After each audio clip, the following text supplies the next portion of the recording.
também do combate à corrupção. Como foi que eles destruíram a Lava Jato? Quais foram os punhais que eles colocaram nas costas da Lava Jato? Assim, as leis, os trâmites. O que fudeu? Monarca, Foi muita grande coisa. pacto nacional que eles fizeram. Rapaz, grande pacto nacional foi, né, o Jucá falava, né, vamos fazer o pacto nacional com o Supremo, com tudo. Eu vejo várias decisões que foram adotadas nos vários poderes que foram retrocessos e que minaram a nossa capacidade de combater a corrupção e que minam os resultados dos processos das investigações até hoje. Então, quando a gente olha para 2019 começou em março com uma decisão do Supremo Tribunal Federal que mudou uma regra. Então imagina que você está lá no jogo de futebol e chega no final do jogo, tá lá, vamos dizer, tá 3-1 pro Palmeiras. O Palmeiras fez 3 gols de pênalti.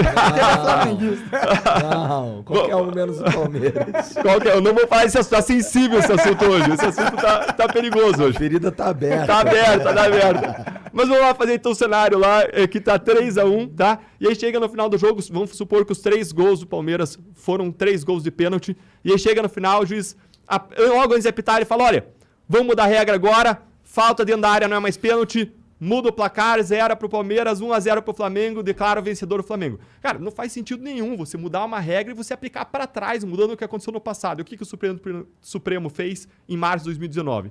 Ele mudou uma regra que existia, que era a regra de que quando existia um crime de corrupção e parte do dinheiro ia para a campanha eleitoral, ou seja, existia um crime de caixa 2 eleitoral, da justiça eleitoral, e parte do dinheiro ia para o bolso do envolvido, que era o dinheiro da corrupção, que ia para o bolso do cara. Então, quando a corrupção gerava dinheiro que é para o bolso e gerava dinheiro que é para a campanha, o entendimento pacífico era de que isso tramitava na Justiça Federal. O STJ tinha esse entendimento pacífico.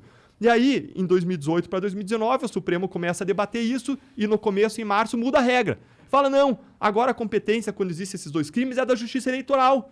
E aplica isso não só para os novos casos, aplica isso para trás. E aí derruba vários casos nossos que seguiram a regra do jogo. Isso é um absurdo. Primeiro que a decisão é péssima porque a Justiça Eleitoral não tem expertise em investigar e processar a corrupção. Isso acaba quase anistiando grande parte dos casos de corrupção. Veja que a Justiça Eleitoral tem um grande rodízio de juízes e promotores porque ela não tem quadros próprios. Não tem que você fazer uma lava-jato 6, 7 anos da Justiça Eleitoral. Ela não tem especialidade nisso. É um crime muito complexo, difícil de ser investigado, apurado, processado. Então precisa de uma expertise própria nesse assunto para você trabalhar com isso. A Justiça Eleitoral não tem. Então é muito ruim para os novos casos.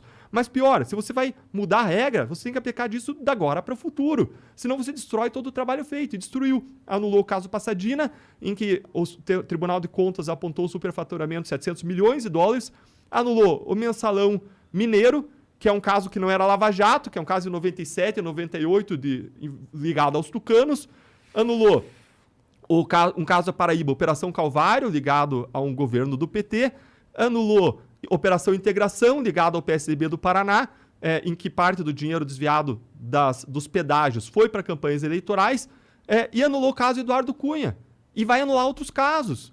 Por quê? Porque se você voltar lá em Paulo Roberto Costa já falava, parte do dinheiro era para investir na campanha, parte ia para o bolso dos envolvidos. Você olha lá, Pedro Barus, com o gerente da Petrobras, ele tinha 100 milhões de dólares em contas no exterior. O STF já sabia disso, mas não ligava até ser politicamente interessante que eles ligassem. Eu tô falando isso, não é você. Excelente, Mário. Excelente. Ótimo. A minha percepção, não tenho certeza disso. Alguns têm mais liberdade de expressão, outros menos. Né? Isso aí, né? Então, se mudou a regra e aplicou para trás. Ainda que a gente seguisse a nova regra para refazer tudo, quem garante que daqui a 5 anos não vão mudar a regra de novo? A gente vive num sistema que tende a anular tudo. Então isso foi o começo, em março de 2019. Depois, em junho e julho de 2019, o ministro Toffoli larga uma decisão suspendendo todos os casos de lavagem de dinheiro do país. Mais de 900 investigações, mas eu acho que a conta foi modesta. É muito mais do que isso. Foram suspensas por quase 6 meses, correndo prescrição. Ou seja, quando uma investigação demora muito, ela é derrubada porque demorou muito, simplesmente. E suspendeu por 6 meses, num caso envolvendo o filho do presidente. Aí, em outubro... Qual que é a justificativa de fazer algo nesse sentido assim? Eles não precisam, eles são STF, eles são reis, porra. Mas é que, o rei não precisa justificar o que ele faz, ele só faz, ele é dono do poder. Igor, para ser bem assim, realista, direito não é matemática. Você sempre pode ter posições para 2 sentidos diferentes sobre uma coisa. E qual é o problema? O problema é que o nosso sistema, o fato de existir duas posições, faz com que a gente perca sempre. Por que isso? Porque o cara vai questionar qualquer caso criminal, qualquer investigação e qualquer processo em 3 instâncias. Nós somos o único lugar do mundo com 4 instâncias de julgamento. O único lugar do mundo. E, cada vez que o réu ganha, não tem recurso para o Ministério Público. Sempre que ele ganha no habeas corpus em qualquer tribunal, não tem recurso. Então faz a conta matemática. Digamos que tem uma posição em que seja 50% de chance de cada um pensar de um jeito. Com certeza vocês discutem vários assuntos com várias pessoas aqui e várias vezes surgem discordâncias. E é razoável discordar. Então é razoável que os tribunais discordem. Em vários casos, essa discordância seja de, sei lá, 50%. E aí você tem, então, 1/2 de chance de ganhar no primeiro tribunal, no tribunal de apelação. Aí você tem outro 1/2 de chance de ganhar no STJ e mais 1/2 de chance de ganhar no STF. Só que lembre que se você perder em qualquer lugar, Ministério Público, sociedade, perde de uma vez. Porque você não tem recurso. Se o réu perder, ele recorre para o tribunal seguinte. Para você ganhar, você tem que ter, então, 1/2 vezes 1/2 vezes 1/2, uma questão de probabilidade. Então, você tem 1/8 de chance de ganhar. Ou seja, sempre que você tem uma questão em que os votos são divididos, as opiniões são divididas em 50% e 50%, a chance do Ministério Público ganhar o caso é de 10%. E o problema é que não tem uma questão controversa no processo. Tem várias questões controversas no processo. É só ter um bom advogado para levantar 5, 6, 7 questões controversas. Aí você faz a matemática. Qual é a chance de ganhar na primeira questão? 10%, 1/10. Qual é a chance de ganhar na segunda questão? 10%, 1/10. Qual é a chance de ganhar nas duas? Cara, praticamente nada. 1/10 vezes 1/10, 1/100.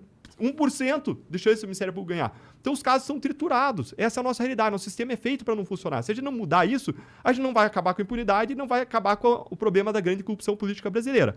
E aí, depois dessa decisão de outubro, depois dessa decisão do COAF, em que, com base numa discordância, o Toffoli ficou vencido, ele suspendeu isso por 6 meses, ele disse, não, o Ministério Público, o COAF não pode acessar informações fiscais, bancárias e mandar para o Ministério Público. Esse foi o argumento dele, tá? Contra toda a história de decisões de todos os tribunais, e ele ficou absolutamente vencido no Supremo Tribunal Federal. Tomou uma decisão totalmente fora da curva, tá? E aí você pode especular as razões, mas eu não vou especular aqui, vou deixar para o Monark, tá? E aí, em outubro, você tem uma outra decisão em que o Supremo cria outra regra e aplica para trás. E aí ele cria uma regra dizendo o réu delatado tem direito de falar depois do réu delator. O Supremo pode criar uma nova regra dessa? Pode. Mas, de novo, aplica para frente. Mas por que ele tá criando? Essa é a questão, né? Na minha opinião, assim. Por que ele tá criando esse monte de regra do nada? Claramente... Pra aplicar pra trás, pra fuder com os processos. Exatamente. O STF, na minha visão, ele age como um órgão em prol da corrupção. Tá ligado? Pode não ser a intenção deles, mas o resultado é esse. Agora, eu duvido qual é a intenção deles. Eu sou cético. Eu não acho que eles são bonzinhos. Essa é a intenção que eu acho que eles têm, entendeu? Monark, esse é o ponto que você colocou. Qual o efeito dessas decisões sobre investigações e processos? E com certeza atrapalham o combate à corrupção. Mas não parou aí. Criou uma nova regra dizendo isso, aplicou para trás. Isso anulou vários casos, anulou o caso Bendini, um caso de condenação, anulou uma ação de improbidade contra uma empresa que estava pedindo coisa de 380 milhões de reais, já tinha uma condenação a pagar, restituir para os cofres públicos 380 milhões de reais, e anulou um outro caso agora que eu não lembro exatamente o nome de quem que era o réu, mas anulou 3 casos criminais e pode anular outros, porque essa regra não existia. Não só não existia no Brasil, mas não existia em nenhum lugar do mundo, não tinha como a gente adivinhar que essa regra ia ser criada. E até o Supremo pode criar novas regras, mas a gente fere uma segurança jurídica básica. Você criar regra e aplicar para trás. Acaba com a nossa possibilidade de ter um resultado positivo para a sociedade. Mas como se não bastasse isso, em novembro de 2019, o Supremo veio e decidiu que não podia mais prender depois do julgamento da segunda instância, depois da condenação. Só pode prender depois do julgamento nas 4 instâncias e infindáveis recursos. Gente, sendo que era o próprio sistema que o próprio Supremo que tinha decidido anteriormente que era pra parar de desconsiderar, porque era antigamente assim. E ele mesmo tinha decidido que era pra parar. Aí, caralho, eu preciso que o cara volte pro jogo político aí, hein? Lula tá preso, precisava dele, porra, porque, mano, se o Lula continuar preso, o Bolsonaro vai perder. E aí, se o Bolsonaro perder, fudeu, a gente vai perder. Pode ser um cara que a gente não controle ali de novo, entendeu? Não vamos correr esse risco, a gente tem o Bolsonaro na nossa mão. O Lula, é claro, nosso amigo. Porra, vamos fazer isso, a gente só ganha. Porque sabe qual que é o problema? Eu acho que é muito difícil. O STF, tipo, eu não sei, mas não me parece uma organização que tenha um passado ilibado, tá ligado? Eu acho que esse é o medo deles, entendeu? Se alguém como você começa a ganhar muito poder dentro das instituições, começa a realmente querer combater a corrupção, aonde isso vai parar? Onde a minha opinião, eu acho que 90% das pessoas que estão hoje envolvidas no sistema têm o cu preso de alguma forma. E aí, como que você, controlando o sistema, vai deixar que um câncer, que é o combate contra a corrupção, aumente e mate o teu sistema maravilhoso de mamata infinita? Tem uma interpretação muito boa de um juiz lá do Paraná. Monarca tá tentando Sem dó, né? Tá Sem dó. tentando fuder, Deus. Não, isso é minha opinião. Isso sou eu que penso. Eu penso isso. Bom, obrigado, Monarca. Então, se você olhar para essas regras, um juiz do Paraná ele divulgou artigo falando o seguinte: o Supremo Tribunal Federal, desde a Constituição de 88 até 2009, permitiu a prisão em segunda instância. E quando que ele mudou e proibiu? Exatamente quando tinha o processo do mensalão, vários casos estavam sendo desmembrados para a primeira instância e várias pessoas poderosas poderiam ser presas. E aí ele proibiu a prisão em segunda instância. E aí deixou sem poder a prisão em segunda instância. Aliás, ele fez num caso, adivinha o que aconteceu? No exato caso em que o Supremo proibiu a prisão em segunda instância. Era um caso de um fazendeiro que tinha atirado numa pessoa, era uma tentativa de homicídio, ou um homicídio, mas acho que era uma tentativa. Um fazendeiro atirou em alguém que ele entendeu lá que cantou a mulher dele numa festa lá. E esse crime já tinha acontecido há mais de década. E o que aconteceu com esse caso? Ele prescreveu no STJ, na terceira das 4 instâncias. Ou seja, demorou tanto tempo que não teve punição nenhuma. Então, no próprio caso em que o Supremo definiu isso, é um caso que não teve resultado porque o Supremo definiu isso. E aí, em 2016, o Supremo volta a autorizar a prisão em segunda instância quando? Quando a Lava Jato estava atingindo mais partido de esquerda. O cara estava lá com o PT no centro do esquema, junto com o PMDB, junto com o PP, mas o PT era o principal atingido até aquele momento. Depois a Lava Jato se expandiu, se estendeu para vários outros partidos, e aí segue esse juiz federal na análise dele, dizendo que em 2019, quando o Supremo proíbe de novo, é o momento que a Lava Jato se expandiu para vários poderosos de vários partidos. E por que muda o Supremo de posição? Porque um ministro muda de lado. Um ministro, Gilmar Mendes, muda o voto dele e vira 6-5 para o outro lado. E aí, essa análise do juiz André, lá do Paraná, juiz federal muito, muito bom, muito competente, na análise dele, ele fala, olha, fica parecendo que o Supremo está se inclinando conforme os ventos políticos, o que não é bom para a credibilidade do Supremo, não é bom para a credibilidade da Justiça. Tá parecendo pra caralho isso aí, eu digo de passagem. E isso atrapalha demais. Atrapalha não só porque a gente não alcança a justiça em relação aos poderosos, Igor e Monark, mas atrapalha porque a gente não consegue mais fazer colaboração premiada. Porque o cara, para ele fazer a colaboração premiada é uma negociação. Você não vai comprar uma casa por 100 mil reais se você tiver uma casa do lado que vale 50, certo? Do mesmo modo, o cara não vai fazer um acordo com o Estado em que ele colabora, em que ele se compromete a cumprir uma pena, se ele vai alcançar impunidade, se ele vai poder discutir o caso dele por 20 anos, alegar 1000 nulidades e buscar a prescrição e a impunidade completa. Então, essa decisão acabou esvaziando a possibilidade da Lava Jato continuar se expandindo, continuar alcançando outros crimes, novos atores.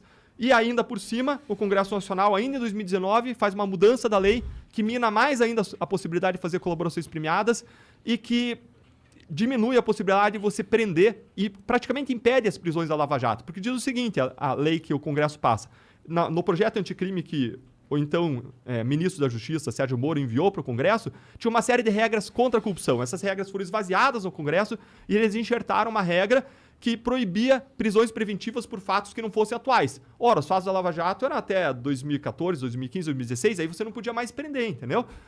Então, você foi sofrendo... o combate à corrupção foi sofrendo uma medida, um revés atrás do Sistêmico. outro. Sistêmico, a ponto da OCDE, a Organização para a Cooperação e Desenvolvimento Econômico, montar uma comissão para supervisionar o Brasil nesse ponto. E o Brasil quer entrar na OCDE. E algo que nunca aconteceu em relação a isso, aconteceu em relação ao Brasil, de tantos retrocessos que a gente estava vivendo. E os retrocessos continuaram. Eu falei de alguns aqui. Então, a gente tem visto o nosso trabalho contra a corrupção ser desmontado. E eu posso, de novo, ficar de braços cruzados, olhando isso, reclamando na minha zona de conforto. Ou eu posso, como a gente sempre fez, buscar encarar essa realidade, buscar novas alternativas, fazer mais, fazer melhor, fazer diferente e tentar mudar essa realidade, saindo da minha zona de conforto e encarando um debate político, indo para a arena política, que é onde tudo está acontecendo.